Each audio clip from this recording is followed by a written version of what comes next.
आज हम लोगों की पॉलिटी की क्लास रहेगी। तो पॉलिटी की क्लास में जो आज हम लोग पढ़ने वाले हैं वो है सिटीजनशिप। तो सिटीजनशिप से कई बार क्वेश्चंस आते हैं और अब क्वेश्चंस आने के ज्यादा चांसेस हैं, क्योंकि अभी लेटेस्ट बहुत ज्यादा चर्चा में रहा, चाहे वो एसआईआर वाला मुद्दा हो तो उस समय सिटीजनशिप चर्चा में रही। इसके अलावा अभी रिसेंटली होम मिनिस्ट्री ने, मिनिस्ट्री ऑफ एक्सटर्नल अफेयर्स ने ये बोला कि पासपोर्ट जो है वो वैलिड प्रूफ नहीं है सिटीजनशिप का। इसके अलावा सुप्रीम कोर्ट ने फिर से बोला कि आधार कार्ड, सिर्फ आधार कार्ड क्या नहीं हो सकता, सिटीजनशिप का प्रूफ नहीं हो सकता। तो सिटीजनशिप के बारे में इतनी ज्यादा चर्चा है तो उसको देख लेते हैं, हमारा देखना फर्ज बनता है। और पॉलिटी के सिलेबस में आता ही है ना। तो मीनिंग ऑफ सिटीजनशिप देखेंगे सबसे पहले।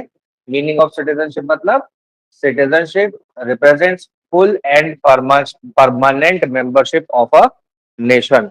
एक नेशन की फुल और परमानेंट मेंबरशिप को क्या बोलते हैं, सिटीजनशिप बोलते हैं। ठीक है। और जो सिटीजन होता है उसको कुछ राइट्स मिलते हैं एक्स्ट्रा, जैसे civil, political, protection of state, right to participate in governance, यानी कि इलेक्शन लड़ने, वोट डालने का अधिकार। ठीक है।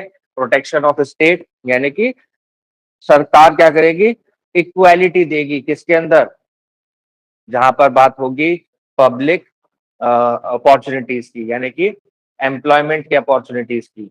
जहां बात होगी कॉलेजेस में एडमिशन की, तो वहां पर क्या देगी आपको, राइट टू इक्वालिटी देगी, यानी कि सरकार क्या देगी आपको, प्रोटेक्शन देगी। इसके अलावा पॉलिटिकल राइट्स मतलब आपके इलेक्शन लड़ने के अधिकार और वोट डालने के अधिकार, ये केवल सिटीजन को मिले हैं। कोई फॉरेन से आके वोट नहीं डाल सकता। अभी एसआईआर के अंदर जो इलेक्शन कमीशन कर रहा था वो यही तो चेक कर रहा था कि कौन सिटीजन है कौन नहीं। ठीक है। इसके अलावा सिविल राइट्स जो मिलते हैं वो केवल सिटीजन को मिलते हैं। फॉरेनर को जो है जनरली वो सिविल राइट्स मिलते हैं और ह्यूमन राइट्स भी मिलते हैं, लेकिन इलेक्शन में लड़ने का, कॉन्स्टिट्यूशनल ऑफिस को होल्ड करने का, आर्टिकल 19 की फ्रीडम्स का अधिकार उसको नहीं मिलता। आर्टिकल 19 की फ्रीडम का अधिकार केवल सिटीजन को मिलता है। आर्टिकल 21 उसके पास है, आर्टिकल 20 उसके पास है, आर्टिकल 22 नहीं है। ठीक है, देखते हैं कैसे कैसे। तो ये जो फॉरनर्स होते हैं ये किस किस तरीके के होते हैं, फॉरनर या एलियन बोले इनको, है ना। तो फ्रेंडली एलियन हो गया जो फ्रेंडली देश का है ना। और एक हो गया एलियन एनिमी। तो एलियन एनिमी कौन हो गया, जो सिटीजन है जिसके साथ इंडिया एट वॉर है, वॉर चल रही है इंडिया की उस देश के साथ, तो उस देश का सिटीजन क्या हो गया, एलियन एनिमी हो गया। ठीक है। तो आर्टिकल 22 की जो प्रोटेक्शन है, जो डिटेंशन के अगेंस्ट हमारे पास प्रोटेक्शन है ना, चार, कि अगर कोई डिटेन करेगा पुलिस वाला तो 24 घंटे के अंदर उसे हमें मजिस्ट्रेट के सामने पेश करना पड़ेगा। इसके अलावा मेरे को अधिकार होगा कि मैं अपने चॉइस के किसी भी अधिवक्ता से बात कर सकता हूँ, अपने किसी भी निकटतम संबंधी को कॉल करके मैं सूचना दे सकता हूँ कि मुझे अरेस्ट किया गया है। और मेरे पास अधिकार होगा कि पुलिस वाला मुझे बताए कि मुझे किस ग्राउंड पे अरेस्ट किया गया है। ठीक है। तो ये मेरे अधिकार हैं आर्टिकल 22 के, वो एलियन एनिमी को नहीं मिलेंगे। जिस देश के साथ हमारी वॉर चल रही है उस देश के नागरिक को ये आर्टिकल 22 के अधिकार नहीं मिलेंगे। ठीक है। इसके अलावा देखो कॉन्स्टिट्यूशन के अंदर जो सिटीजनशिप है, पहले तो सिटीजनशिप कहीं डिफाइंड नहीं है। अगर कोई डेफिनेशन पूछे तो कॉन्स्टिट्यूशन के अंदर कोई डेफिनेशन नहीं है सिटीजनशिप की, लेकिन आर्टिकल 5 से लेके आर्टिकल 11 तक, यानी कि part second of the constitution, exam में क्वेश्चन बनता है कि सिटीजनशिप किस पार्ट में दी हुई है। तो part second of the constitution क्या बताता है हमको, सिटीजनशिप के बारे में बताता है। आर्टिकल 5 से लेके आर्टिकल 11 तक, और एंट्री 17 यूनियन लिस्ट के अंदर लिस्टेड है। अब यूनियन लिस्ट एंट्री 17 के अंदर है, तो यानी कि पार्लियामेंट के पास क्या है, पावर है टू लेजिस्लेट, यानी कि लॉ बनाने की शक्ति पार्लियामेंट के पास है। ठीक है। Therefore legislation related to citizenship can be enacted only by parliament. ठीक है। The constitution primarily identified the person who became citizen on 26 January 1950. The future acquisition and termination of citizenship were left to Parliament under Article 11. The official text is available from the, क्या कह रहे हैं, कह रहे हैं कि जो उस समय पर यानी कि जब हमारा संविधान क्या हुआ, लागू हुआ 26 जनवरी 1950, तो उस समय पर कौन सिटीजन है ये तो बताता है कौन, कॉन्स्टिट्यूशन। और बाकी कौन सिटीजन होगा, किसकी सिटीजनशिप कंटिन्यू होगी, किसकी सिटीजनशिप टर्मिनेट हो जाएगी, ये सब अधिकार किसको दे दिया, पार्लियामेंट को डिसाइड करने का अधिकार दे दिया आर्टिकल 11 के अंदर। ठीक है, अब देखते हैं एक एक आर्टिकल को धीरे धीरे देखेंगे, और बीच में कुछ भी समझ में ना आए तो पूछ लेना। ठीक है जी, ठीक है। तो आर्टिकल 5 क्या कहता है, सिटीजनशिप उस समय पर बताता है जिस समय पर कॉन्स्टिट्यूशन लागू हुआ, है ना। तो लागू हुआ तो क्या बोला इसने, इसने बोला आर्टिकल 5 ने बोला कि जो डोमिसाइल है कहीं पे भी टेरिटरी ऑफ इंडिया के अंदर, क्या है, जिसके पास डोमिसाइल है।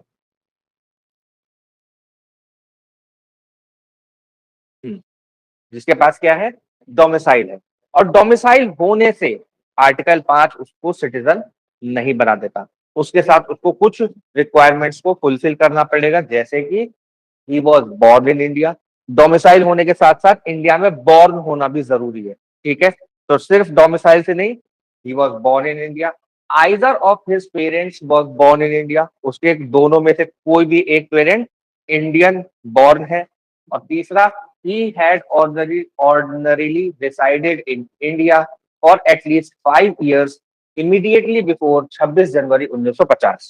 यानी कि संविधान लागू होने से 5 साल पहले, संविधान लागू होने से पहले 5 साल वो भारत में ही, इंडिया में ही रहा हो, तो वो क्या बन जाएगा, वो सिटीजन बन जाएगा।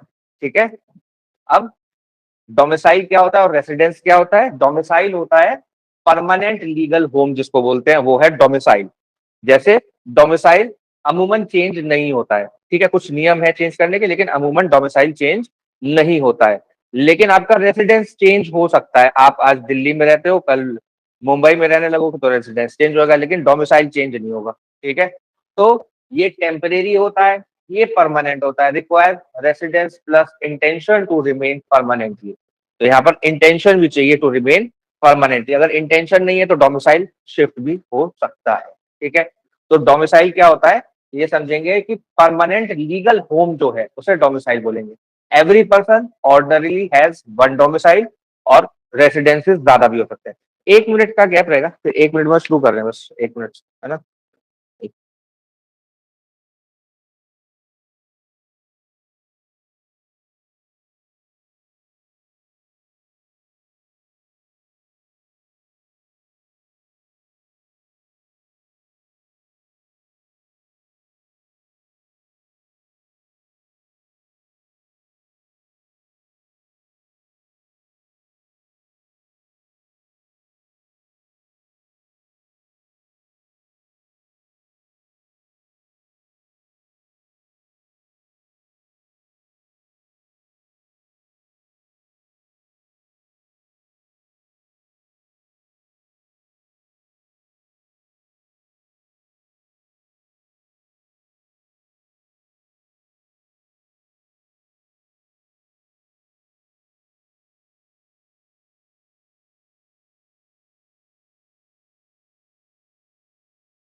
जी सॉरी, वो मैं पानी रखना भूल गया इस वजह से।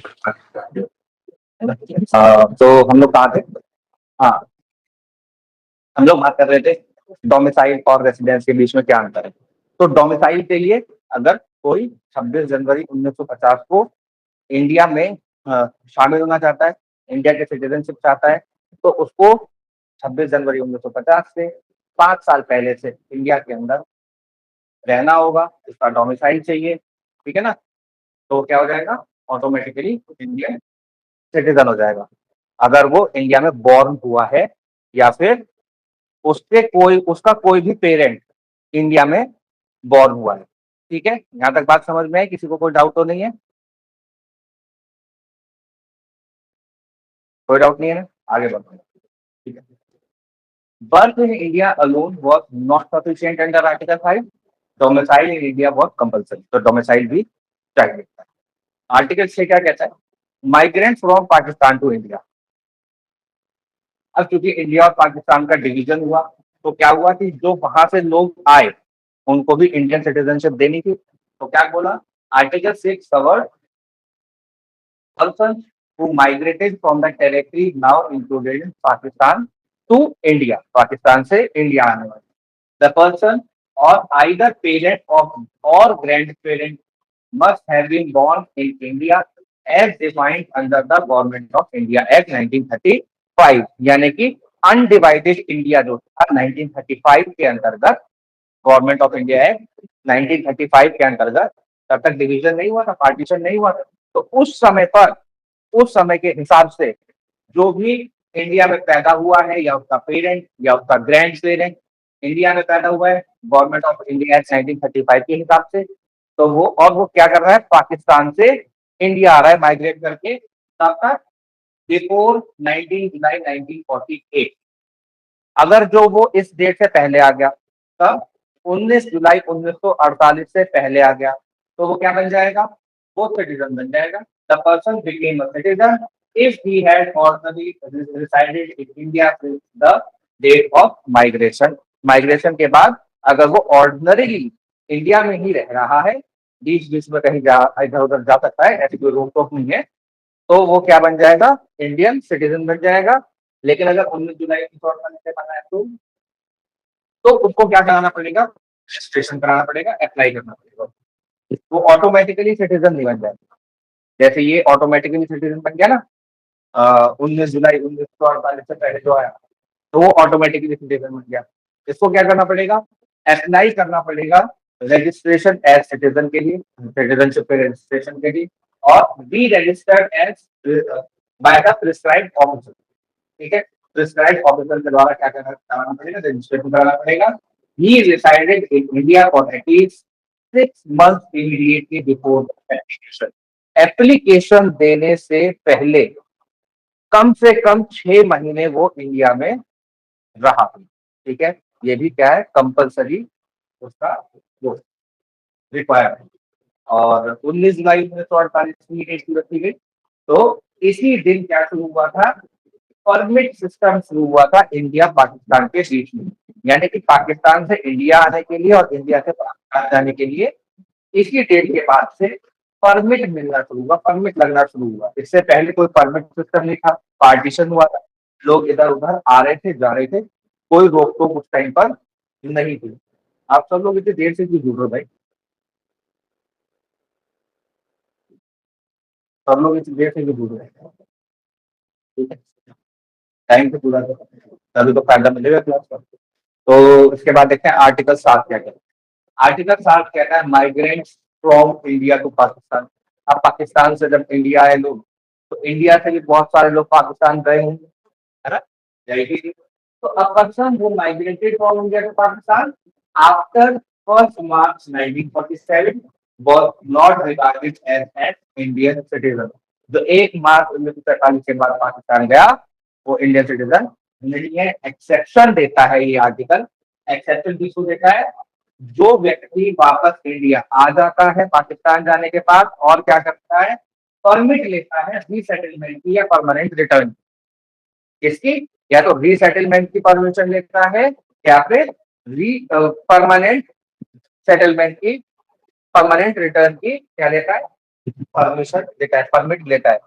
तो वो क्या कर सकता है, इंडियन सिटीजनशिप को क्लेम कर सकता है। तो ऐसे व्यक्ति को क्या क्या चाहिए, such a person was treated as having migrated to India after 19 जुलाई 1948। तो ये वाले सारे क्राइटेरिया को फुलफिल करने होंगे। Apply for registration as citizen, be registered by the prescribed officer, और 6 महीने इंडिया के अंदर रहना पड़ेगा एप्लीकेशन देने से पहले। ठीक है, तो ये 3 इसके अंदर क्या करना पड़ेगा, इसको फुलफिल करने पड़ेंगे। ठीक है, अब आ जाते हैं आर्टिकल 8 पे, person of Indian origin abroad. Indian origin का है लेकिन अब्रॉड में रहता है। जैसे हम लोग देखते हैं क्या नाम है उसका, सुंदर पिचाई, है ना, और सुनीता विलियम्स। आगे सुनीता विलियम्स इंडियन ऑरिजिन ही नहीं, तो ऋषि सुनक, ये सब क्या है, इंडियन ऑरिजिन। ठीक है, a person residing outside India could become an Indian citizen, वो इंडियन सिटीजन बन सकता है एक ही आइदर ही, या तो वो आइदर पेरेंट, कोई एक पेरेंट और grand parent was born in India as defined under the Government of India Act 1935। यानी कि अनडिवाइडेड इंडिया के अंदर वो या उसके पिताजी या उसके दादाजी, मतलब पिताजी और माताजी में से कोई एक, आइदर पेरेंट और ग्रैंड पेरेंट, या फिर कोई ग्रैंड पेरेंट कहाँ पैदा हुआ हो, अनडिवाइडेड इंडिया के अंदर पैदा हुआ हो, और वो क्या है, वो इंडियन ऑरिजिन का है, अब्रॉड में रहता है, तो वो क्या कर सकता है, इंडियन सिटीजनशिप ले सकता है। ही वॉज रजिस्टर्ड एज, कब ले सकता है, जब उसने इंडियन डिप्लोमेटिक या काउंसलर रिप्रेजेंटेटिव्स बनाए थे इंडिया ने आजादी के टाइम पे, उस उनके अंडर में अपने आप को रजिस्टर कराया हो, तब उसके अंदर में अपने आप को क्या कराया हो, रजिस्टर कराया हो। ठीक है, तो the application could be made either before और after the commission of the constitution, कोई दिक्कत नहीं है। आर्टिकल 9 क्या कहता है, आर्टिकल 9 कहता है कि there is no dual citizenship, कोई डुअल सिटीजनशिप नहीं है, और केवल एक ही सिटीजनशिप है इंडिया की, कोई स्टेट की स्पेसिफिक सिटीजनशिप हमारे देश में नहीं है। A person who voluntarily acquire the citizenship of foreign state would not claim Indian citizenship under Article 5, 6 और 8। ठीक है, जिसने फॉरेन सिटीजनशिप ले ली वो तो कर ही नहीं सकता। Therefore, the Constitution does not recognize full dual citizenship हमारा कॉन्स्टिट्यूशन रिकॉग्नाइज करता ही नहीं है, चाहे वो फॉरेन स्टेट की बात हो, चाहे वो स्टेट, यानी कि जैसे यूपी की आपको अलग से सिटीजनशिप लेने की जरूरत नहीं है, सिटीजनशिप आपको किसी चाहिए, इंडिया की चाहिए। ठीक है, आर्टिकल 10 क्या कहता है, कंटिन्यूएंस ऑफ सिटीजनशिप, यानी कि कोई सिटीजन है तो वो क्या करेगा, he will be continue to be a citizen, क्या रहेगा, subject to any law made by parliament, क्योंकि आर्टिकल 11 के अंदर क्या दे दी, आर्टिकल 11 के अंदर पावर दे दी पार्लियामेंट को लॉ बनाने की, इसलिए आर्टिकल में क्या रखा, सेविंग रखा है इसके अंदर कि आर्टिकल 11 के अंदर जो लॉ बनाएंगे उसके अनुसार क्या होगा, के अनुसार आपकी सिटीजनशिप तय है। तो आर्टिकल 11 का क्या है, पावर ऑफ पार्लियामेंट बताता है, एक्विजिशन, टर्मिनेशन और all other matter concerning citizenship decide कर सकता है, कौन करेगा डिसाइड, पार्लियामेंट करेगा। तो पार्लियामेंट ने डिसाइड करते हुए क्या किया, सिटीजनशिप एक्ट 1955 लेके, सिटीजनशिप एक्ट 1955 क्या है, सिंगल सिटीजनशिप एक्ट आपको पता चली गया है ना, सिंगल सिटीजनशिप एक्ट, और यूनाइटेड स्टेट के अंदर डुअल सिटीजनशिप है, ये हमने लास्ट क्लास में डिस्कस किया भी था, है ना। ये थोड़े से पॉइंटर्स हैं जो देख लेते हैं, इंपॉर्टेंट का एग्जाम में आ जाते हैं। ठीक है, तो सिंगल सिटीजनशिप, अभी सिटीजनशिप एक्ट 1955 पे भी आएंगे, लेकिन उससे पहले कुछ जनरल चीजें हैं सिटीजनशिप के बारे में जिनको हम लोग देखते हुए चलेंगे आगे। जैसे हमारे पास केवल सिंगल सिटीजनशिप है, हालांकि हम लोग जो है एक फेडरल कंट्री है, लेकिन फेडरल कंट्री कैसे हैं हम लोग, कोऑपरेटिव फेडरलिज्म है, क्वासी फेडरलिज्म है। केसी बियर ने बोला था कि हम कैसे क्वासी फेडरल कंट्री हैं, quasi federal with strong centre, तो स्ट्रॉन्ग सेंटर है। जी कोई कुछ कहना था ना? सर वॉइस क्लियर नहीं है, वॉइस क्लियर अब ठीक है ना? ठीक है जी, हाँ। तो सिंगल सिटीजनशिप है, जैसे यूपी की आपको अलग से कोई सिटीजनशिप नहीं लेनी पड़ती, महाराष्ट्र की कोई अलग से सिटीजनशिप नहीं लेनी पड़ती, झारखंड की किसी को कोई अलग से सिटीजनशिप नहीं लेनी पड़ती। इसी तरीके इसके एडवांटेजेस क्या है, इससे इससे क्या होता है कि नेशनलिटी को प्रमोशन मिलता है, प्रमोट करते हैं नेशनलिटी को। कॉमन पॉलिटिकल आइडेंटिटी, यानी कि एक नेशन क्या है, पॉलिटिकल आइडेंटिटी है। अगर हम पॉलिटी के सेंस से देखें तो पॉलिटिकल आइडेंटिटी है एक नेशन अपने आप में, तो उस पॉलिटिकल आइडेंटिटी को क्रिएट करता है। फैसिलिटेट फ्रीडम ऑफ मूवमेंट, तो कोई भी सिटीजनशिप जब हमारे को स्टेट देता ही नहीं है तो फिर कोई स्टेट का मतलब ही नहीं रह गया, वी कैन मूव एनीवेयर, है ना, except restricted areas, prevents discrimination based on state citizenship, तो स्टेट सिटीजनशिप के ऊपर कोई भी डिस्क्रिमिनेशन ना हो, इस वजह से strengthens fraternity and national integration, unity, integrity, national fraternity, ये सब चीजें क्या करता है, स्ट्रॉन्ग करता है सिंगल सिटीजनशिप हो तो।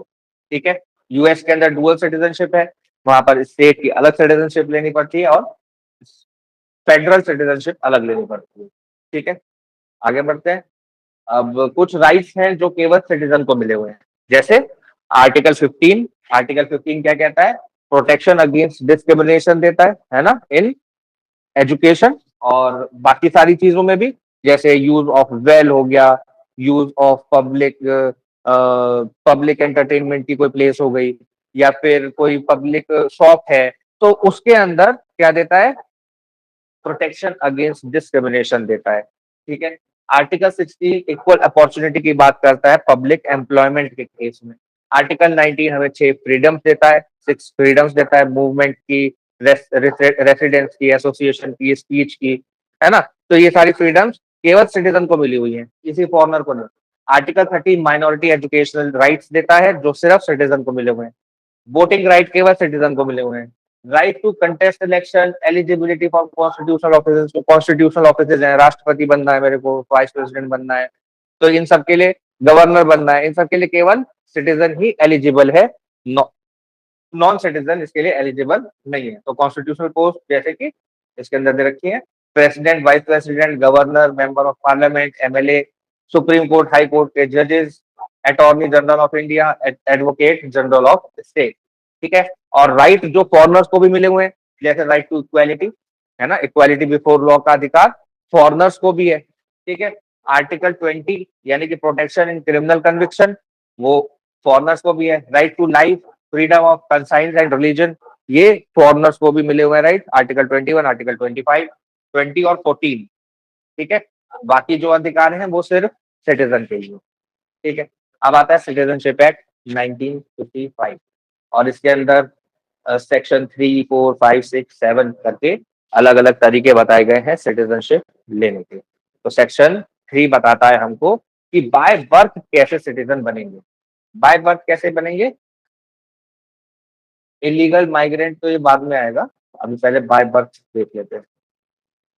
अच्छा, चलो ठीक है, इसके कंसेप्ट के हिसाब से चलेंगे। ठीक है, तो इलीगल माइग्रेंट क्या कह रहा है, N illegal migrant is a foreigner who entered India without valid passport और ट्रैवल डॉक्यूमेंट्स, जो बिना डॉक्यूमेंट्स के आया है, बिना वीजा के आया है, बिना पासपोर्ट के आया है, या फिर आया तो वैलिड वीजा लेके था लेकिन वीजा एक्सपायर होने के बाद जा ही नहीं रहा है वापस, तो वो भी क्या हो गया, इलीगल माइग्रेंट हो गया। ठीक है, N illegal migrant is ordinarily ineligible for citizenship by registration और नेचुरलाइजेशन, वो किसी भी तरीके से क्या नहीं बन सकता, सिटीजन नहीं बन सकता। ठीक है, अब सिटीजनशिप बाय बर्थ सेक्शन 3 क्या बताता है, कहता है कि जो 26 जनवरी 1950 के बाद और 30 जून 1987 से पहले, यानी कि 30 जून 1987 से पहले जो बॉर्न हुआ है, वो क्या है, सिटीजन है इंडिया का, इररेस्पेक्टिव। अब उसका कोई फर्क नहीं पड़ता कि उसके माँ बाप कौन थे, उसके एंसेस्टर्स कौन थे, कोई फर्क नहीं पड़ता, citizen by birth irrespective of parents nationality. दो ब्रिटिशर थे, इंडिया में पैदा हुआ उनका बच्चा, इस दौरान में इंडियन है। दो इलीगल माइग्रेंट थे, पाकिस्तान से आए थे, उनका एक बच्चा पैदा हुआ इंडिया में, इंडियन है। ठीक है, किस दौरान, 26 जनवरी 1950 यानी कि संविधान लागू होने के बाद से 30 जून 1987 यानी कि 30 जून 1987 तक जो भी पैदा हो गया, ठीक है, वो इंडियन सिटीजन है। इसके अलावा 1 जुलाई 1987 से 2 दिसंबर 2004 तक जो पैदा हुआ उसका एक पेरेंट इंडियन सिटीजन होना जरूरी है, ठीक है, तभी वो क्या कहलाएगा, इंडियन सिटीजन कहलाएगा। ऑन और आफ्टर या 3 दिसंबर 2004 पे जो पैदा हुआ या 3 दिसंबर 2004 के बाद जो पैदा हुआ उसका क्या होगा, both parents must be citizen और one parent must be citizen and another parent must not be an illegal migrant. एक पेरेंट क्या होगा, सिटीजन होगा और दूसरा इलीगल माइग्रेंट नहीं होगा, तभी वो क्या बनेगा, इंडियन सिटीजन बनेगा। ठीक है, अब समझ में आया कौन सा डॉक्यूमेंट देने सिटीजनशिप के लिए। कह रही है सरकार की आधार कार्ड भी नहीं चलेगा और वो पासपोर्ट भी नहीं चलेगा, तो कुछ भी नहीं चलेगा, तो क्या चलेगा, आपको ये प्रूव करना है कि जिस डेट को आप पैदा हुए उस डेट के हिसाब से आपके पेरेंट्स की क्या स्टेटस था। ठीक है, ये वाले डॉक्यूमेंट्स मांगते सरकार। एक्सेप्शंस क्या है इसके, a person born in India is not a citizen by birth if a parent is a foreign diplomat possessing diplomatic immunity and is not an Indian citizen। Foreign diplomat है, India में रहता है, तो उसके बच्चे इंडियन सिटीजन नहीं होंगे obviously. A parent is, अगर उसका पेरेंट एनिमी एलियन है ना, दुश्मन कंट्री का है जिसके साथ वॉर पे इंडिया, और birth occur in a territory under enemy occupation, और वो एनिमी ऑक्यूपेशन के टेरिटरी के अंदर बर्थ लेता है, ठीक है, वो इंडियन सिटीजन नहीं होगा। ठीक है, अब इवोल्यूशन हुआ कैसे हमारे सिटीजनशिप के अंदर, यूज सोली बोलते हैं इसको, जस्ट लिखा है JUS, लेकिन इसको क्या बोलते हैं, यूज सोली। यूज सोली का क्या मतलब है, right based on place of birth. अगर हम देखें तो 1987 से पहले, 30 जून 1987 से पहले हम लोग क्या थे, प्योरली यूज सोली थे। प्योरली क्या थे, यूज सोली सिद्धांत पे चल रहे थे, यानी कि जिसका भी जन्म हुआ इस धरती पे, इस मिट्टी में जिसका भी जन्म हुआ वो इंडियन सिटीजन। फिर हम 1 जुलाई 1987 से 2 दिसंबर 2004 में कहा, किस किस चीज में आ गए, यूस सॉली और यूस सैंग्विनिस का मिक्सचर हमने अपनाया। सैंग्विनिस मतलब पेरेंटेज से, पिता से, either parent must B N Indian citizen, यहाँ पर एक पेरेंट इंडियन सिटीजन होना जरूरी हो गया। फिर हम पूरी तरह किस पे आ गए, यूस सॉलिस पे आ गए, ठीक है, यूस सैंग्विनिस पे आ गए सॉलिस से, ठीक है। तो ऑन और आफ्टर 3 दिसंबर क्या हो गए हम, यूस सैंग्विनिस, क्योंकि दोनों पेरेंट्स की यहाँ पर बात कर रहा है कि वो या तो इंडियन सिटीजन हो या एक इंडियन सिटीजन हो और दूसरा इलीगल माइग्रेंट ना हो, ये इसका कंसेप्ट है, ठीक है, यूस सॉलिड और jus sanguinis, right based on parentage और ब्लड रिलेशन, ठीक है। और एक है ये सिटीजनशिप बाय डिसेंट, सेक्शन 4 बताता है डिसेंट यानी कि जो व्यक्ति इंडिया के अंदर पैदा नहीं हुआ है, इंडिया के बाहर पैदा हुआ है, उसके लिए है ये। क्या कह रहे हैं, जो 26 जनवरी 1950 और 9 दिसंबर 1992 के बीच में पैदा हुआ है, 1990, 9 दिसंबर 1992 से पहले पैदा हुआ है, उसके फादर क्या होने चाहिए, इंडियन सिटीजन होने चाहिए, तो उसको इंडियन सिटीजनशिप मिल जाएगी।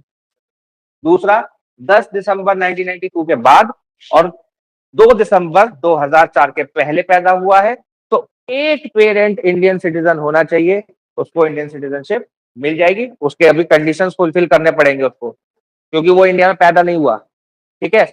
ऊपर हम देख रहे थे जो इंडिया में पैदा हुआ है वो बाय बर्थ, ये क्या है, बाय डिसेंट है। बाय डिसेंट मतलब अपने पेरेंट की वजह से। और आफ्टर 3 दिसंबर 2004, 3 दिसंबर 2004 को या उसके बाद पैदा हुआ है, तो either parent must B N Indian citizen and birth must be registered eight an Indian consulate. Indian consulate में क्या करना पड़ेगा, बर्थ को रजिस्टर करना पड़ेगा और एक पेरेंट इंडियन सिटीजन होना जरूरी है, ठीक है। इसमें भी एक पेरेंट इंडियन सिटीजन होना जरूरी है और इसमें सबसे ऊपर वाले में फादर का इंडियन सिटीजन होना जरूरी है। और फिर बाद में क्या हो गया, 1992 के बाद दोनों में से कोई भी एक पेरेंट इंडियन सिटीजन होना जरूरी है। 2004 के बाद क्या डिफरेंस आ गया, रजिस्टर कराने की बाध्यता हो गई कि 2004 के बाद क्या करेंगे, रजिस्टर कराएंगे within 1 year. Birth must ordinarily be registered within 1 year, 1 साल के अंदर रजिस्टर कराना है। अगर डिले है रजिस्ट्रेशन में तो सेंट्रल गवर्नमेंट की परमिशन लेना जरूरी है और पेरेंट्स को डिक्लेयर करना पड़ेगा कि जो चाइल्ड है उसने कहीं की भी उसका कहीं का भी किसी भी देश का पासपोर्ट नहीं बना हुआ। Parents must declare that child does not hold the passport of another country. Child के पास कोई भी दूसरे कंट्री का पासपोर्ट नहीं है, ठीक है, तब उसको क्या मिल सकती है, इंडियन सिटीजनशिप मिल सकती है, ठीक है। A minor who hold Indian citizenship by decent along with another nationality, अगर दो नेशनैलिटी तो उसको एक रिनाउंस करनी पड़ेगी 6 महीने के अंदर ऑन अटेनिंग फुल एज, जब वो पूरी एज का हो जाएगा 18 साल का हो जाएगा तो उसको एक चूज करनी पड़ेगी और एक को रिनाउंस करना पड़ेगा विद इन 6 मंथ्स, ठीक है, अगर दो दो है उसके पास तो। सिटीजनशिप बाय रजिस्ट्रेशन, रजिस्ट्रेशन से कैसे सिटीजन बन सकते हैं। हाँ, तो पर्सन ऑफ इंडियन ओरिजिन, सबसे पहले तो जो इंडियन ओरिजिन का है उसको इंडिया में रहना पड़ेगा 7 साल तक और 7 साल रहने के बाद वो क्या कर सकता है, रजिस्ट्रेशन करा सकता है। पर्सन ऑफ इंडियन ओरिजिन और ordinarily reside resident outside undivided India, जो अनडिवाइडेड इंडिया के बाहर रह रहा है और इंडियन ओरिजिन का है। Person married to an Indian citizen and ordinary resident in India for 7 years। Minor child of Indian citizen, Indian citizen का कोई माइनर बच्चा है तो वो इंडियन सिटीजन है। मैरिड टू इंडियन सिटीजन और 7 साल से इंडिया में रह रहा है या रह रही है तो इंडियन सिटीजन है। एडल्ट, एडल्ट की दो कैटेगरी हो गई, हुज पेरेंट्स आर रजिस्टर्ड और नेचुरलाइज्ड इंडियन सिटीजन, या तो रजिस्ट्रेशन से या नेचुरलाइजेशन से उसके पेरेंट्स इंडियन सिटीजन बन गए हैं, या फिर who or either of whose parent was earlier a citizen of independent India and who has resided in India for 1 year before applying। वो व्यक्ति या फिर उसके कोई भी parent, either of whose parent क्या रह चुके हो, इंडियन सिटीजन रह चुके हो आजादी के बाद, और उसके बाद क्या है कि जब उसने अप्लाई किया उससे पहले 1 साल लगातार वो इंडिया के अंदर ही रहता आ रहा है तो क्या उसको इंडियन सिटीजनशिप मिल जाएगी, ठीक है। ये है सिटीजनशिप बाय रजिस्ट्रेशन। कौन कौन से तरीके हो गए, कौन कौन से तरीके हो गए। पहला तरीका हो गया पर्सन ऑफ इंडियन ओरिजिन, और जो ऑर्डिनरीली इंडिया में रह रहा है 7 साल से, और इंडियन ओरिजिन का जो ऑर्डिनरीली रेसिडेंट है outside undivided India, undivided India के बाहर रह रहा है। और person married to Indian citizen and ordinary reside in India for 7 years, ठीक है। Minor child of Indian citizen. Adult, adult में कौन कौन हो गए, एक तो जिसके पेरेंट्स ने बाय रजिस्ट्रेशन या नेचुरलाइजेशन इंडियन सिटीजन ले ली थी वो, और कौन हो गया, जिसके या तो वो व्यक्ति या उसके पेरेंट्स कभी इंडियन सिटीजन रहे हैं इंडिपेंडेंट इंडिया के और वो 1 साल से अप्लाई करने के पहले 1 साल से इंडिया में रहता आ रहा है, या फिर OCI card holder. Overseas citizen of India, overseas citizen of India citizen नहीं होता है लेकिन वो सिटीजनशिप के लिए अप्लाई कर सकता है और उसके लिए उसको 5 साल, who has resided in India for 5 years, और 1 साल लगातार बिना बाहर जाए इंडिया में रहा हो अप्लाई करने से पहले, ठीक है। ये सारी कंडीशंस है, ये सारी कंडीशंस एग्जाम में पूछी जाती है, ठीक है। 7 year रेसिडेंस का क्या मतलब है, 7 year रेसिडेंस का मतलब है फॉर रेलिवेंट, अच्छा ये 7 year रेसिडेंस का मतलब है कि continuous residence during 12 months immediately preceding the application, यानी कि एप्लीकेशन लगाने से पहले 12 महीने लगातार वो इंडिया में रहा हो और पिछले 8 सालों में कम से कम 6 साल इंडिया में रहा हो, 8 सालों में 6 साल इंडिया में रहा हो और लगातार 12 महीने इंडिया में रहा हो तो उसके हो गए पूरे 7 साल, ठीक है। Important requirement, full as application must take the oath of allegiance, elegance की उसको क्या लेनी पड़ेगी, ओथ लेनी पड़ेगी कि मैं एलिगेंस को मेंटेन करके रखूंगा, अभद्रता नहीं करूंगा। Citizen is effective from, citizenship कब से इफेक्टिव हो जाएगी, डेट ऑफ रजिस्ट्रेशन से इफेक्टिव हो जाएगी citizenship. Near marriage to an Indian citizen does not automatic, ये तो हमने देख लिया, केवल शादी करने से नहीं होगा, 7 साल रहना भी पड़ेगा, ठीक है ना। एक है ये सिटीजनशिप बाय नेचुरलाइजेशन। नेचुरलाइजेशन क्या कहता है कि आपने क्या किया, आपने आप बाहर विदेशी हैं और आप इंडिया में आके आपने रहना शुरू कर दिया और क्या कहा आपने कि मैं अब आपने अंडरटेकिंग दी कि मैं अपने देश की सिटीजनशिप छोड़ दूंगा या छोड़ दूंगी, रिनाउंस एग्जिस्टिंग फॉरेन सिटीजनशिप, और क्या बोला, हैव रिसाइडेड इन इंडिया और served Indian government in for 12 months immediately before applying, 12 महीने लगातार इंडिया में रहा हो या गवर्नमेंट ऑफ इंडिया को सर्व किया हो, हैव रिसाइडेड और served in India for an aggregate of 11 years during preceding 14 years, पिछले 14 सालों में 11 साल वो इंडिया में रहा हो, गुड कैरेक्टर का आदमी हो, गुड कैरेक्टर सर्टिफिकेट लगाना पड़ेगा, possess adequate knowledge of language, कोई एक लैंग्वेज जो 8th शेड्यूल के अंदर दे रखी है उसमें से एक लैंग्वेज उसको पढ़नी, बोलनी या लिखनी आनी चाहिए, या तो पढ़नी या बोलनी या लिखनी आनी चाहिए, ठीक है।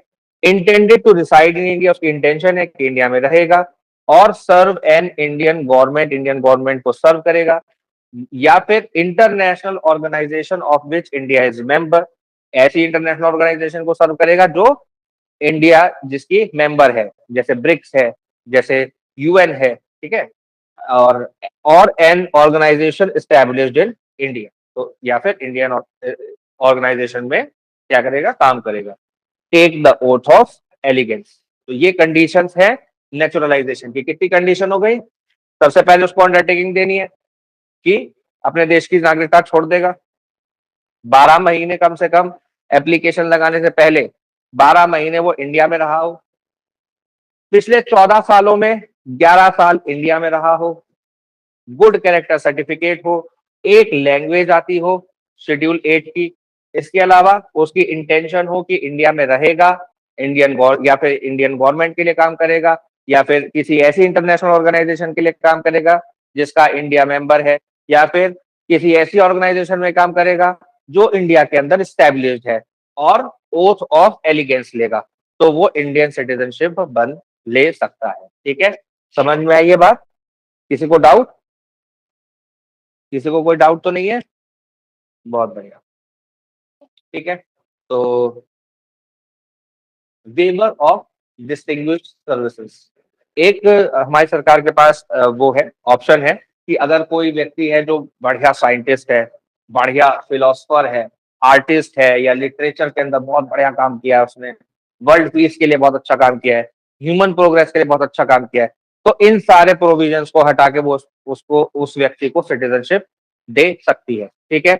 इसके अलावा citizenship by incorporation of territory, section 7 के अंदर अगर हम किसी टेरिटरी के ऊपर कब्जा कर ले या कोई टेरिटरी इंडिया के अंदर मर्जर कर ले, जैसे गोवा ने किया 1961 में, और 1954 में पुडुचेरी और दादर नगर हवेली ने किया, ठीक है, और 1961 में दमन एंड दीव ने भी किया, तो वहां के जो लोग थे, रेसिडेंट थे, वो भी तो इंडियन सिटीजन बन गए, तो क्या बोल रहे हैं, which person connected with the territory that will be Indian citizen, and the date from which citizen will operate, ये कौन डिसाइड करेगा, सेंट्रल गवर्नमेंट डिसाइड करेगा कि कौन वहां पर सिटीजन बनेगा, कौन नहीं बनेगा, किस डेट से सिटीजनशिप लागू होगी, सेंट्रल गवर्नमेंट ये सारी चीजें तय करेगी, ठीक है, ठीक है।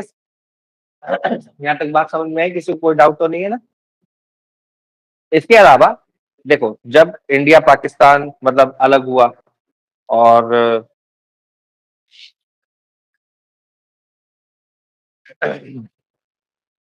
बांग्लादेश बना ईस्ट पाकिस्तान, और जिसको आज हम पाकिस्तान कहते हैं वो बना वेस्ट पाकिस्तान, तो इन दोनों के बीच में एडमिनिस्ट्रेटिव झगड़े शुरू हुए, क्योंकि इतनी दूर से देश चलाना पॉसिबल था ही नहीं, तो पार्लियामेंट के अंदर उधर वेस्ट पाकिस्तान वालों का वर्चस्व था, एडमिनिस्ट्रेशन के अंदर वेस्ट पाकिस्तान वालों का वर्चस्व था, तो यहाँ के लोग शोषित थे, शोषण होता था इधर के लोगों का, बांग्लादेशियों का।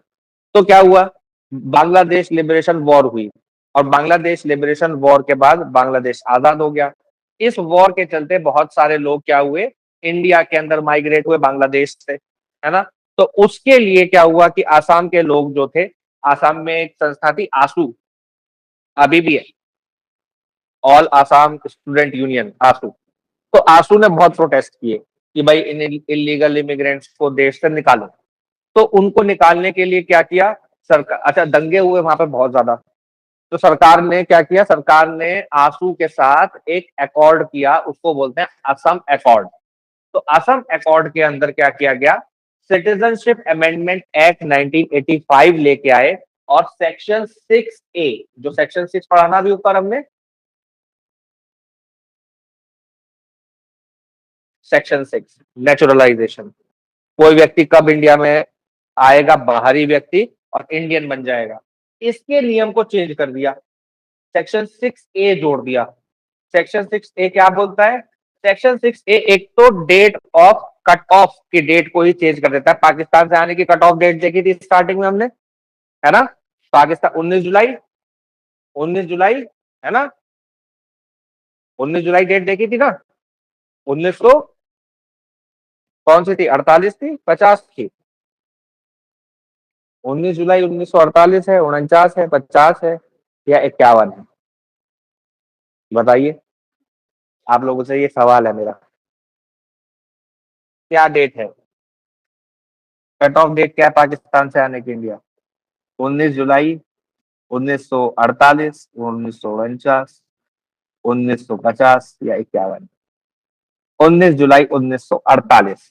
लेकिन आसाम के लिए क्या डेट रखी गई, बिफोर 1 जनवरी 1966, आप लोग एकदम सही बता रहे हैं, 1948 है, और इसके लिए क्या डेट रखी गई, 1 जनवरी 1986 से पहले जो इंडिया में आ गया वो इंडियन सिटीजन है, डीम्ड इंडियन सिटीजन, उसको इंडियन सिटीजन मान लेंगे, ठीक है। और 1 जनवरी 1966 के बाद, और 25 मार्च 1971, 25 मार्च 1971 क्या हुआ, 25 मार्च 1971, इसी दिन बांग्लादेश लिबरेशन वॉर की शुरुआत हुई। तो ये माना गया कि इससे पहले जो आया है वो वॉर की वजह से नहीं आया, तो इसलिए कट ऑफ डेट रखी गई, कहा कि 1 जनवरी 1966 और 25 जनवरी 1971 के बीच में जो आया है, must be detected and registered, voting right suspended for 10 years, उसको डिटेक्ट किया जाएगा, रजिस्टर किया जाएगा, लेकिन 10 साल तक कोई वोटिंग अधिकार उसको नहीं मिलेगा, और उसको सिटीजन बनने के लिए भी रिलैक्सेशन है, आगे देखेंगे, ठीक है।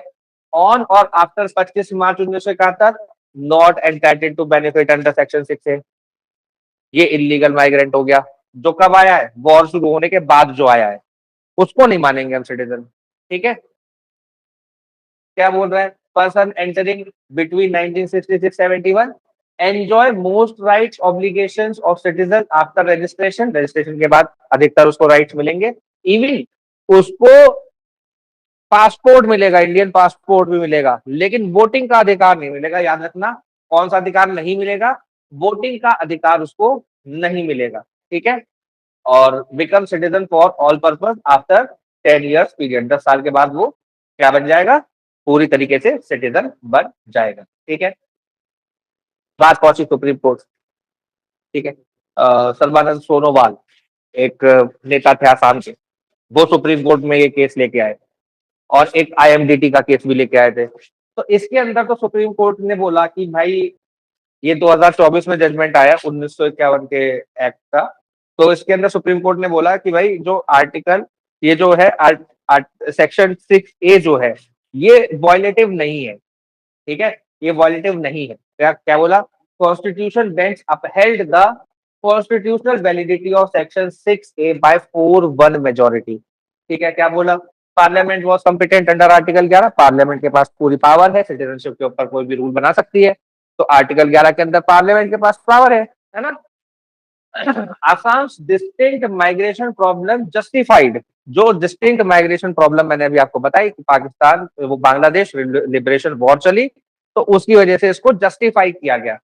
The different cut off dates had a rational basis, rational basis है, और section 6A did not violate article 14, 21, 29 merely because it applied only to Assam, सिर्फ आसाम के ऊपर एप्लीकेबल है और कहीं भी एप्लीकेबल नहीं है, केवल इस वजह से कि वो आसाम पे एप्लीकेबल है, article 14 right to equality, right to life, और 29 यानी कि कल्चरल राइट्स का वॉयलेशन नहीं है।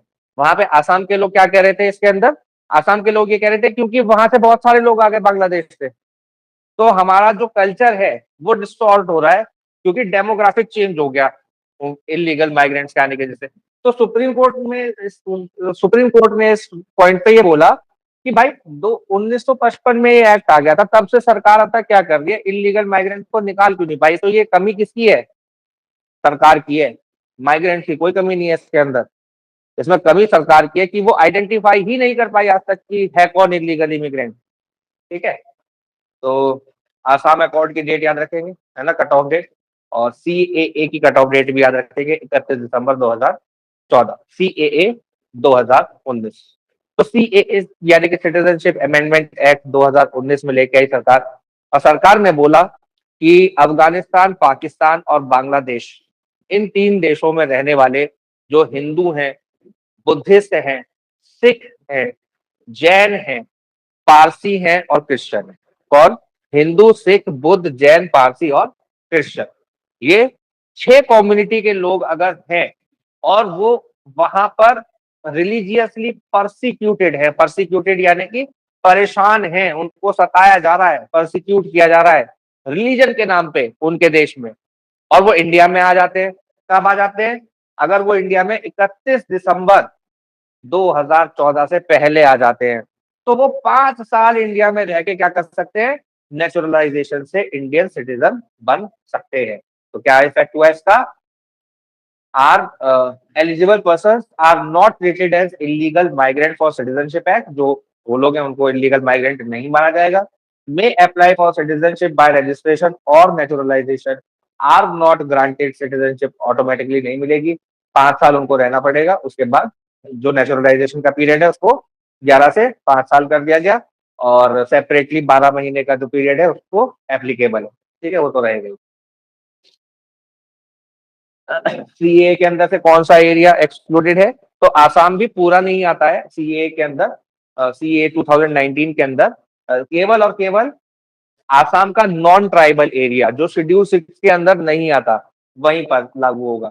मेघालय, मिजोरम, त्रिपुरा के अंदर लागू नहीं होगा, जो 6 शेड्यूल के एरिया है उसके अंदर लागू नहीं होगा। ठीक है, और जो एरिया इनर लाइन परमिट के अंदर आते हैं, इनर लाइन परमिट मतलब जैसे आप लोगों को भी अगर घूमने जाना होगा ना, मिजोरम, त्रिपुरा, नागालैंड, नागालैंड नहीं, मिजोरम, त्रिपुरा, मेघालय, असम, इनके जो ट्राइबल एरियाज है जो शेड्यूल 6 के अंडर प्रोटेक्टेड है, तो वहां घूमने के लिए आपको इनर लाइन परमिट लगेगा। जैसे अरुणाचल प्रदेश में आप ऑनलाइन अप्लाई कर सकते हो, है ना, और आसाम में तो वहीं पे ऑन अराइवल मिल जाता है, आप पहुंचो और मिल जाएगा। मणिपुर में भी ऑन अराइवल मिल जाता है, मोस्टली मिल ही जाता है ना। तो आप बॉर्डर पहुंचो वहां पे भी बन जाता है इनर लाइन परमिट। ठीक है, कहीं कहीं पे डिनाई भी कर देते हैं अगर कुछ डिस्टर्बेंस चल रही हो। ठीक है, तो what CAA does not do, it does not automatically grant citizenship. अब ये प्रीलिम्स में आपको फंसा सकता है, ऑटोमेटिकली सिटीजनशिप नहीं देता, 5 साल कर देता है, नेचुरलाइजेशन का पीरियड कम कर देता है। ठीक है, it does not cancel the citizenship of an existing Indian citizen. अच्छा, ये बहुत भ्रम फैलाया जाता है कि CAA से क्या होगा, इंडियन सिटीजन को बाहर निकाल देंगे, वो NRC से निकालेंगे, उसका अलग प्रोसीजर है। ठीक है, तो यहाँ से क्या हो गया, यहाँ से उसको किसी को बाहर नहीं निकाला जा सकता सिटीजनशिप के एम्बिट से। It does not apply to every refugee entering India.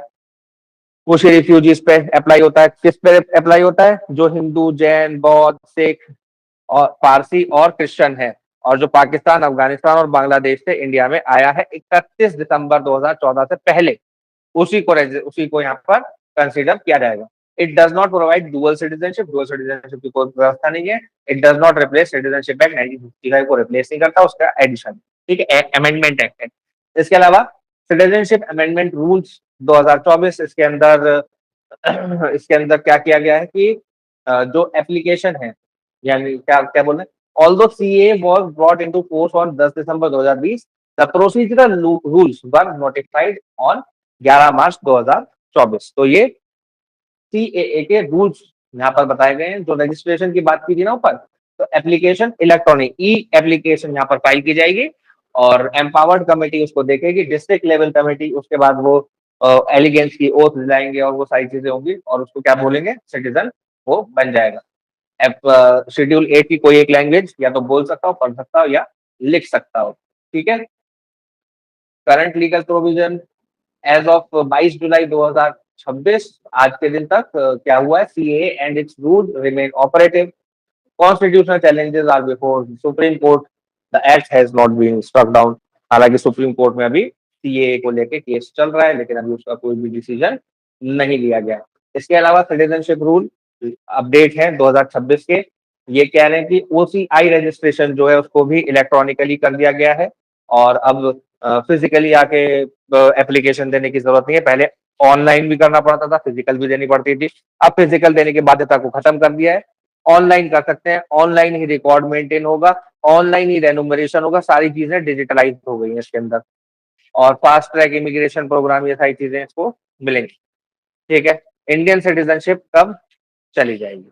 रेनंसिएशन, रेनंसिएशन यानी कि आप छोड़ दो अपनी सिटीजनशिप, तो आपकी सिटीजनशिप चली जाएगी। The person makes a formal declaration, आप डिक्लेयर कर दो फॉर्मली कि I am no more Indian citizen, तो आपकी सिटीजनशिप खत्म हो जाएगी। Citizenship ceases upon registration of the declaration, declaration को जैसे ही रजिस्टर कराओगे, रजिस्टर कराते ही आप सिटीजन होना बंद हो जाओगे।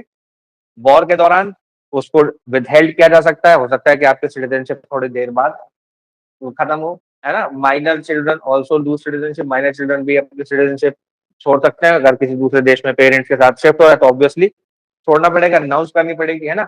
अ minor child may resume Indian citizenship within 1 year of attaining full age, तो अगर वो 18 साल के होने के बाद जो यहाँ से चला गया, दूसरी जगह की सिटीजनशिप ले ली उसने, 18 साल के होने के बाद उसको लगता है कि उसको सिटीजनशिप अपने ही देश की चाहिए, तो विद इन 1 ईयर 19 साल का होने तक वो क्या करे, वापस अप्लाई कर दे। ठीक है, इसके अलावा टर्मिनेट हो जाती है सिटीजनशिप कब, जब आप कहीं दूसरे देश की सिटीजनशिप ले लेते हो तो टर्मिनेट हो जाती है, या फिर during war involving India, termination में रिमेन सस्पेंडेड, वॉर के दौरान सस्पेंडेड रहेगी टर्मिनेशन। ठीक है, इसके अलावा देखो डिप्राइव किया जा सकता है आपको सिटीजनशिप से, अगर आपने जो सिटीजनशिप ली है वो फ्रॉड से ली है, कोई चीज छुपा कर ली है, कोई तथ्य छुपा कर आपने सिटीजनशिप ली है, डिसलॉयलिटी और डिसअफेक्शन आप शो करते हो towards the constitution of India, या फिर अनलॉफुल असिस्टेंस और कम्युनिकेशन रखते हो विद एनिमी कंट्री जिसके साथ इंडिया वॉर पे है, उसके साथ क्या कर रहे हो, बातचीत कर रहे हो, तो भी, है ना।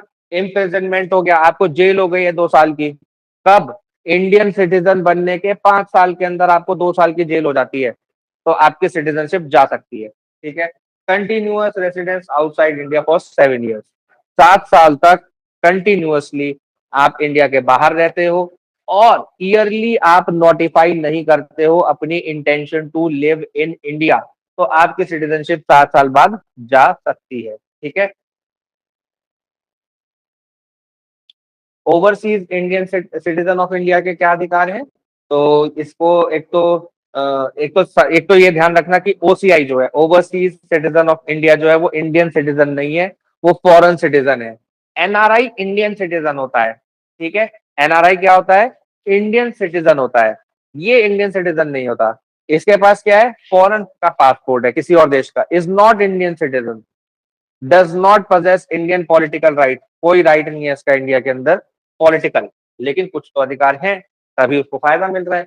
तो पर्सन कौन, सबसे पहले देखते हैं कौन ओसीआई कार्ड होल्डर हो सकता है।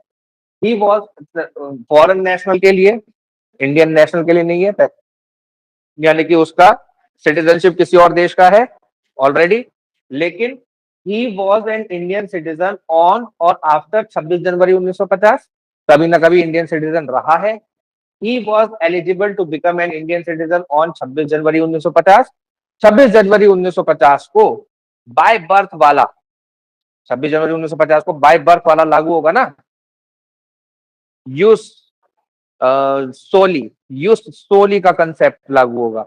तो यूस सोली के कंसेप्ट से 26 जनवरी 1950 को जो इंडियन सिटीजन बनने के काबिल था, यानी कि जो भी इंडिया में पैदा हुआ था, वो क्या है, वो एलिजिबल है किसके लिए, ओसीआई कार्ड के लिए। He belonged to a territory that become part of India after 15 अगस्त 1947। आजादी के बाद जो भी इंडिया का पार्ट बना है उसका वो क्या रहा है, उसका उसकी टेरिटरी में, उसकी टेरिटरी से ही बिलोंग करता है। ठीक है, he is child, grandchild और great grandchild of such a person, ऐसे व्यक्ति का वो या तो लड़का है या पोता है, बच्चा है या तो पर पड़पोता है, या पोता है, ठीक है। He is qualifying minor child मतलब जिसके पेरेंट्स उसके अंदर आ गए सिटीजनशिप के अंदर। He is the foreign origin spouse of N Indian citizen, अगर ओसीआई कार्ड होल्डर है जिसके पेरेंट्स, माइनर के पेरेंट्स जिसके पेरेंट्स ओसीआई कार्ड होल्डर है, ठीक है। He is the foreign origin spouse of N Indian citizen, foreign origin spouse of N Indian citizen, ठीक है। He is the foreign origin है लेकिन क्या है, स्पाउस उसका कैसा है, इंडियन सिटीजन है, ठीक है। और OCI card holder and the marriage has subsisted for at least 2 years, और 2 साल उसकी शादी को हो गए हैं, सब्सिस्ट करती है मैरिज 2 साल तक, तो वो ओसीआई कार्ड होल्डर बनने के लिए एलिजिबल है। कौन, जो फॉरनर है लेकिन जिसका स्पाउस यानी कि उसका पति या उसकी पत्नी इंडियन है और 2 साल कम से कम शादी चली है, ठीक है। पर्सन इनएलिजिबल, जो कि व्यक्ति जिसके parents, grand parents, great grand parents कभी भी सिटीजन रहे हैं पाकिस्तान के या बांग्लादेश के या फिर कोई कोई भी कंट्री जिसको सेंट्रल गवर्नमेंट नोटिफाई कर दे, वो इंडियन सिटीजन नहीं बन सकता, ठीक है। मेजर बेनिफिट क्या है ओसीआई कार्ड होल्डर के, ओसीआई कार्ड होल्डर नहीं बन सकता, ठीक है। बेनिफिट क्या है कि मल्टीपल एंट्री मिल सकती है लाइफ लॉन्ग, उसको बार बार वीजा कर अप्लाई करने की जरूरत नहीं है। Exemption from registration with FRRO, foreigner regional registration officer जो होते हैं उसके साथ रजिस्टर करने की जरूरत नहीं है। इसके अलावा सर्टेन नोटिफाइड कुछ इकोनॉमिक एजुकेशनल फायदे उसको मिलेंगे हमारे देश के अंदर। Eligibility to apply for Indian citizenship, अगर वो 5 साल इंडिया के अंदर रहता है उसे एक कार्ड होल्डर, तो 5 साल के बाद वो क्या कर सकता है, इंडियन सिटीजनशिप के लिए अप्लाई कर सकता है, ठीक है। राइट, जो उसके पास नहीं है, वोट देने का अधिकार नहीं है, कंटेस्ट इलेक्शन कंटेस्ट करने का अधिकार नहीं है, राष्ट्रपति उपराष्ट्रपति बनने का अधिकार नहीं है, गवर्नर बनने का अधिकार नहीं है, सुप्रीम कोर्ट हाई कोर्ट का जज नहीं बन सकता, एमपी एमएलए नहीं बन सकता, और इक्वालिटी क्लेम नहीं कर सकता आर्टिकल 16 के अंदर, जहां पर एम्प्लॉयमेंट की बात कर रहे हैं, इक्वालिटी इन एम्प्लॉयमेंट की बात कर रहे हैं। और ऑर्डिनरी गवर्नमेंट पोस्ट को होल्ड नहीं कर सकता बिना परमिशन के, और परचेज कोई एग्रीकल्चरल लैंड प्लांटेशन प्रॉपर्टी को नहीं खरीद सकता, है ना, ऑन द सेम बेसिस, यानी कि जो इंडियन को जिस हिसाब से मिलेगी उस हिसाब से नहीं मिलेगी, ले सकता है लेकिन कुछ उसको पूरी करनी पड़ेंगी रिक्वायरमेंट्स।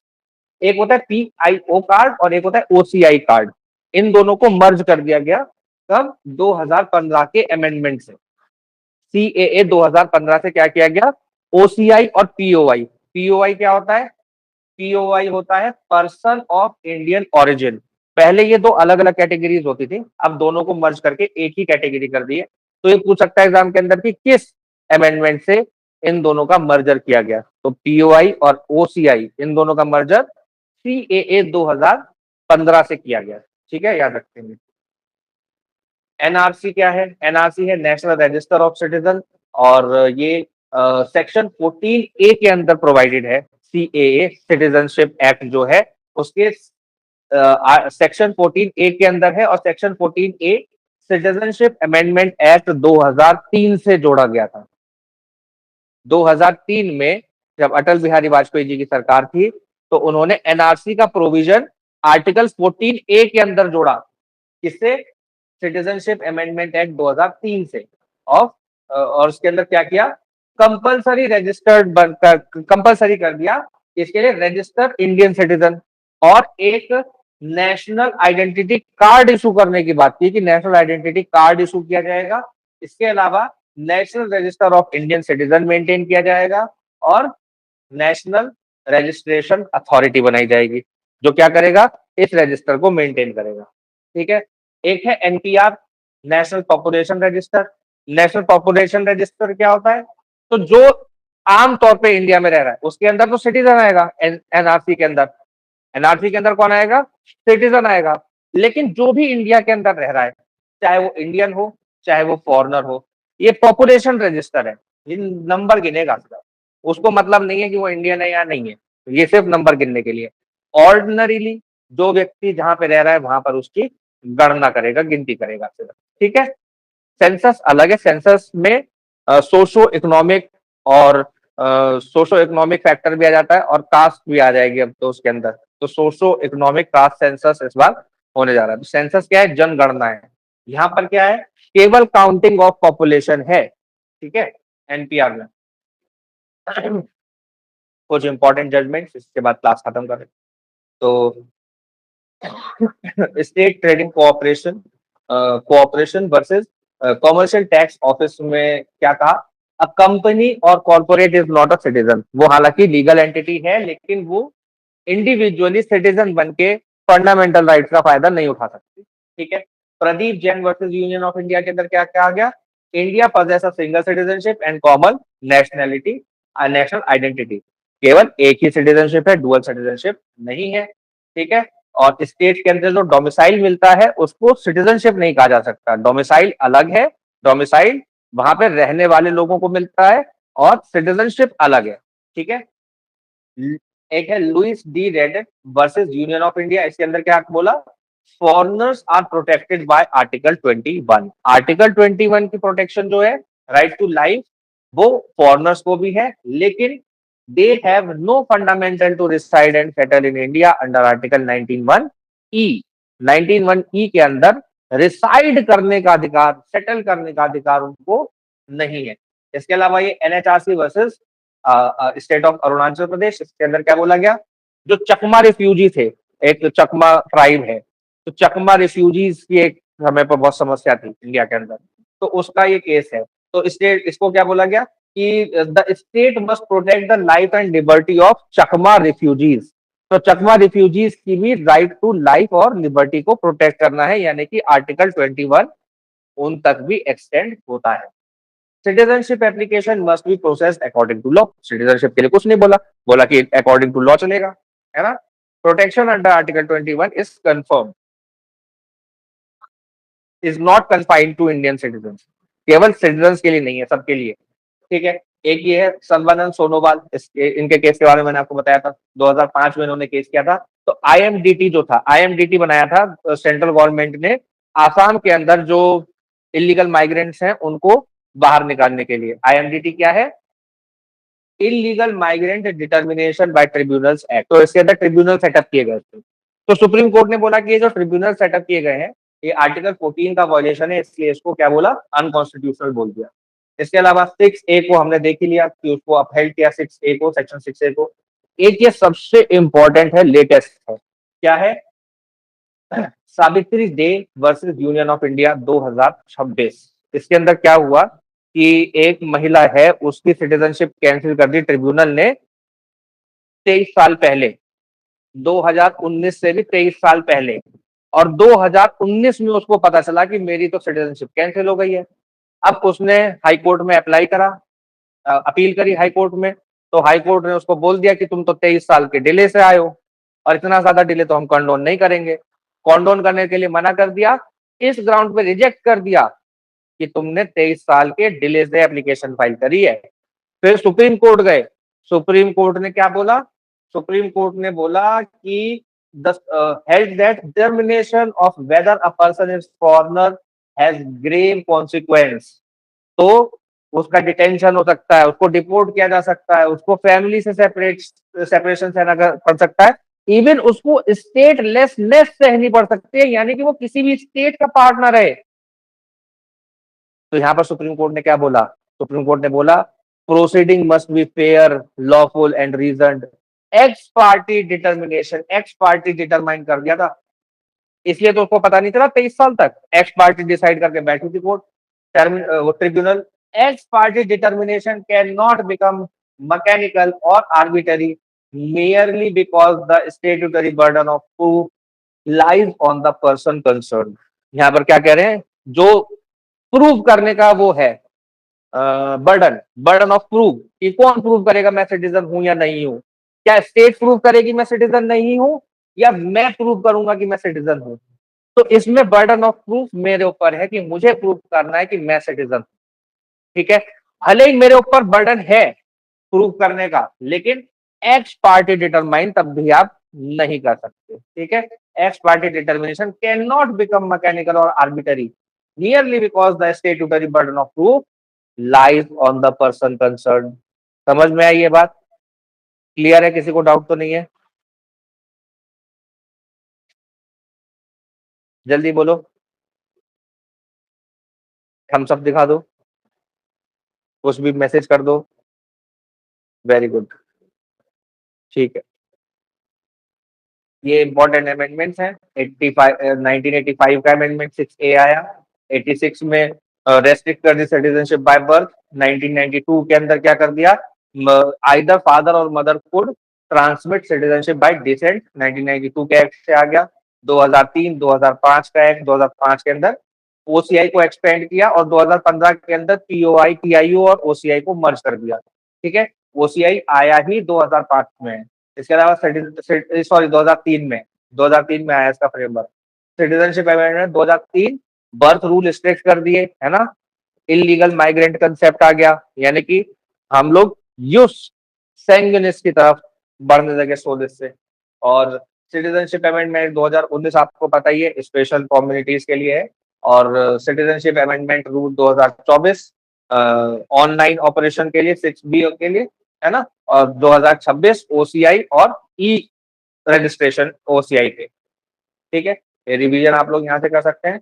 कुछ क्वेश्चंस कर लेते हैं, उसके बाद चलते हैं छुट्टी। पहला क्वेश्चन है, यूपीएससी में, यूपीपीसीएस में आया हुआ है 2018 में। In which part of constitution of India do we find the provision relating to citizenship? 1, 2, 4 या 9? ए, बी, सी या डी? खुशबू जी कह रही है डी। जी स्वाति जी, संगीता जी भी कह रही है बी। मिसबा, स्वाति, खुशबू, अच्छा खुशबू ने दे दिया। कविता जी, आप लोग भी आंसर बताओ। चलो, बहरहाल बी सही आंसर है मिसबा, वेरी गुड। बी सही आंसर है। ठीक है, पार्ट सेकंड।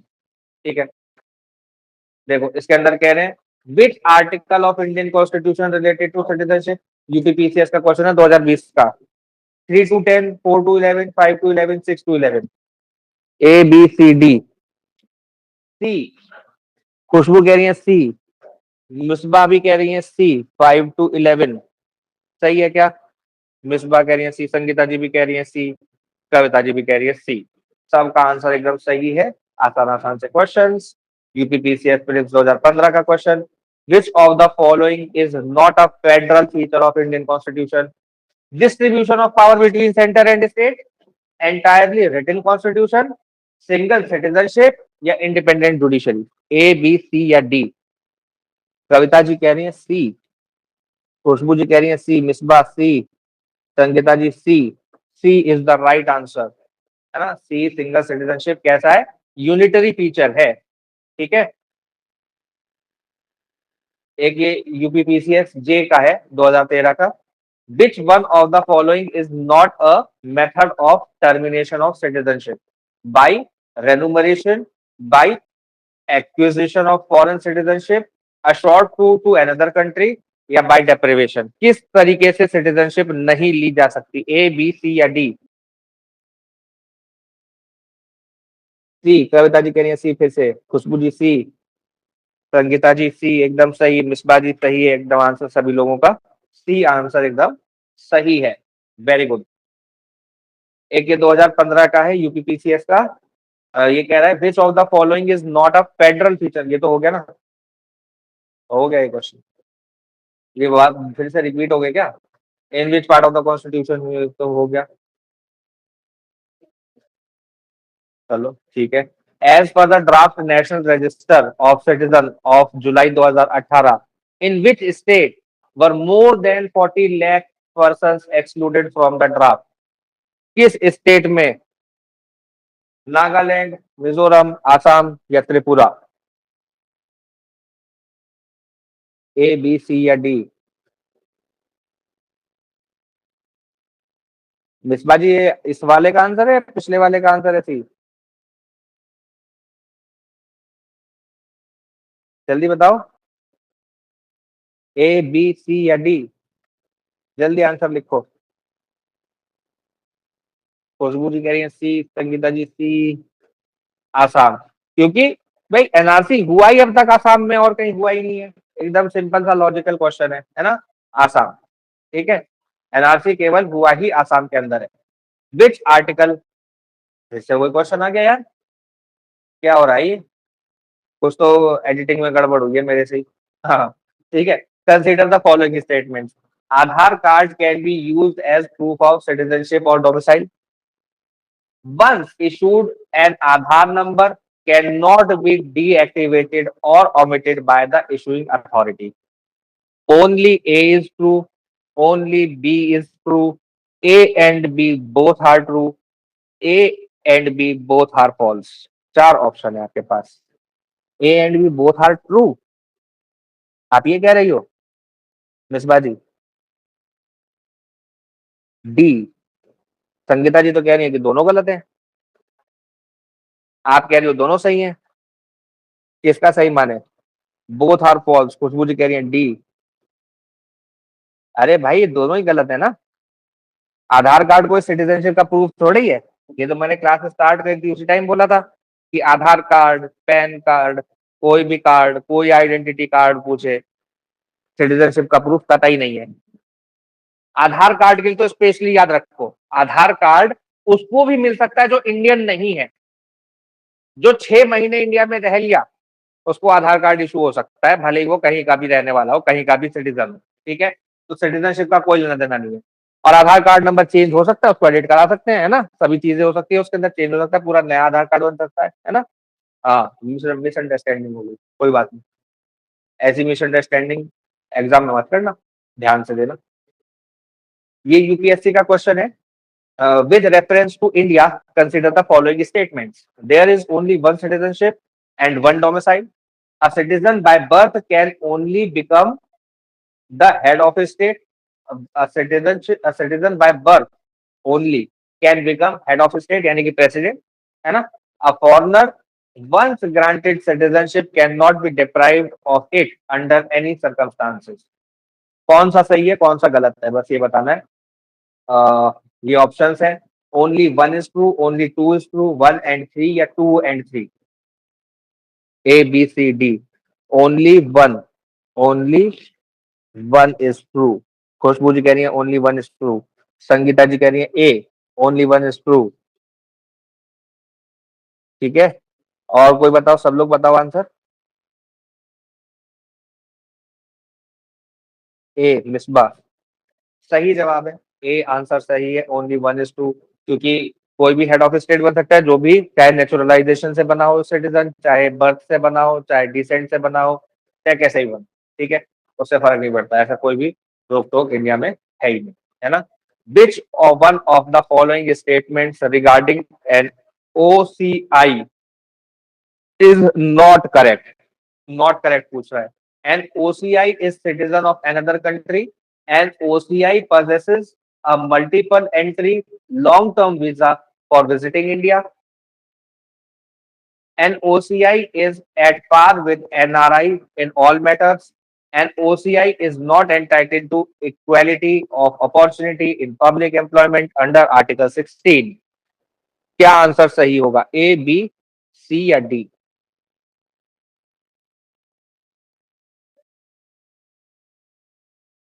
जी जल्दी बताइए, खुशबू जी, कविता जी, मिश्रा जी। सी।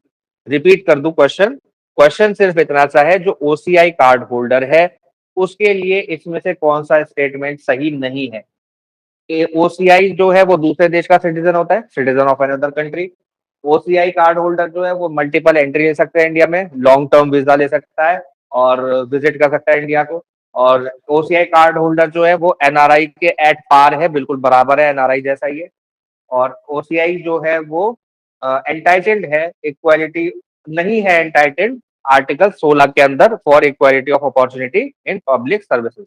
तो सी आंसर सब लोग दे रहे हैं।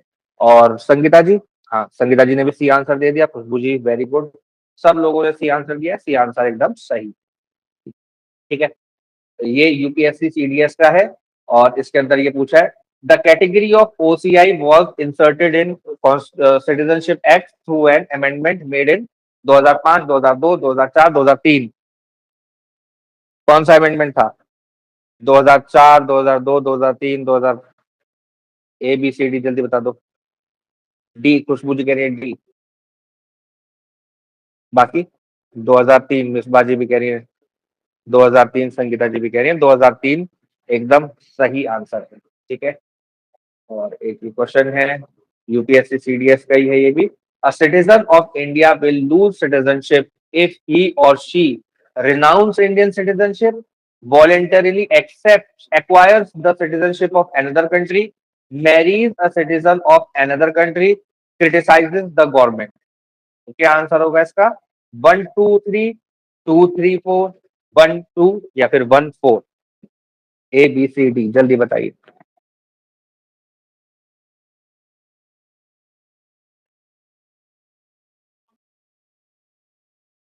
C 1 and 2 only. C, Sangeeta ji भी कह रही है सी। खुशबू जी? सी। खुशबू जी क्या आंसर है आपका?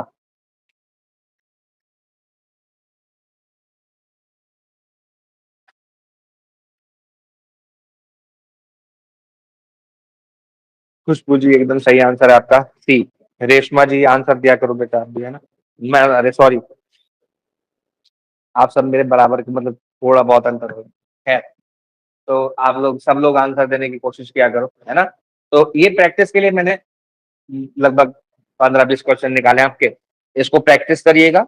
उसके बाद अगर कोशिश कीजिएगा कि प्रैक्टिस करके जो प्रॉब्लम्स आए उसको क्लास में डिस्कस कर लें। क्लास में डिस्कस करने से क्या होता है कि वो दिमाग में रिटेन हो जाती है चीज।